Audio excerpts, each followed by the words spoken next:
In the quiet college town of Moscow, Idaho, a dark cloud fell without warning. On the morning of November 13th, 2022, the lives of four young students were cut short inside a rental home just steps from the University of Idaho campus. No one heard screams, no one saw anything, and for weeks, the silence was deafening. When an arrest was finally made, it wasn't the image of a monster that stunned the world. It was the calm, calculated face of a PhD student in criminology. His name, Bryan Kohberger. The victims, Kaylee Goncalves, Madison Mogen, Xana Kernodle, and Ethan Chapin were young, full of promise, and beloved by friends and family. They had been enjoying a Saturday night like many others, unaware that it would be their last. The details of what happened that night remain tightly guarded, but what is known is chilling. There was no forced entry. Two roommates slept through the incident, and the suspect left behind a trail so faint, it took investigators weeks to follow it. To the public, it felt as if evil had entered through the front door and vanished without a trace. On December 30th, nearly 7 weeks later, Bryan Kohberger was arrested in Pennsylvania, over 500 miles away. A doctoral student at Washington State University, just across the border from Idaho. Kohberger studied criminal justice and had a deep academic interest in violent behavior. He had even posted a Reddit survey months earlier, asking former offenders to describe what they were thinking and feeling during the commission of a crime. That alone was enough to disturb many. But what unsettled people more was how ordinary he seemed: quiet, intelligent, methodical. A man who studied how crimes happen, now accused of committing one.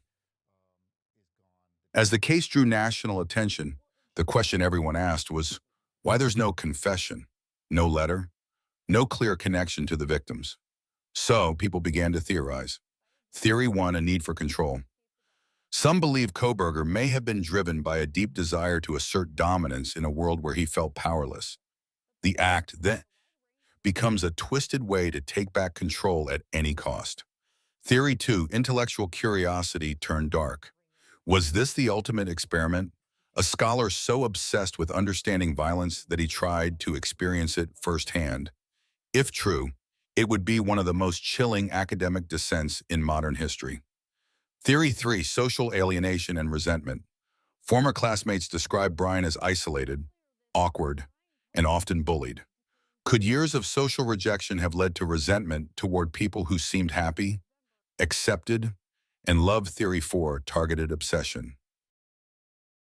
Although authorities haven't confirmed any personal connection, there are suggestions he may have fixated on one or more of the victims.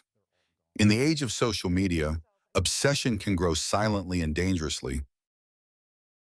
Kohberger doesn't fit the traditional mold of a criminal.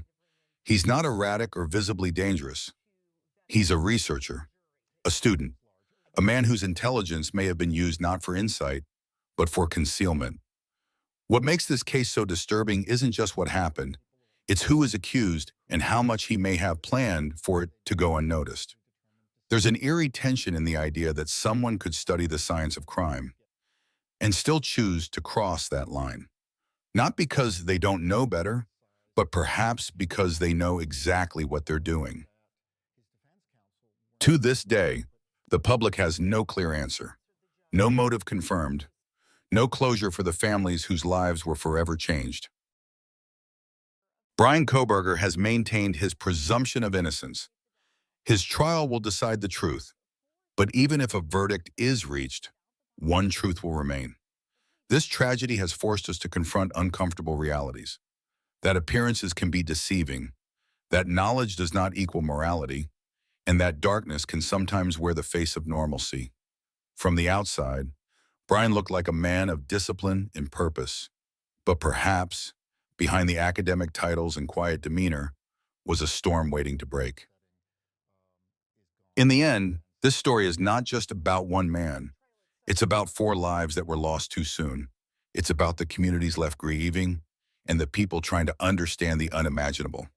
And it's about asking the hardest question of all: can we ever truly know who walks beside us? Behind every quiet smile, Behind every textbook and classroom, there may lie something deeper, something darker. And in a world filled with noise, perhaps the most terrifying thing is silence.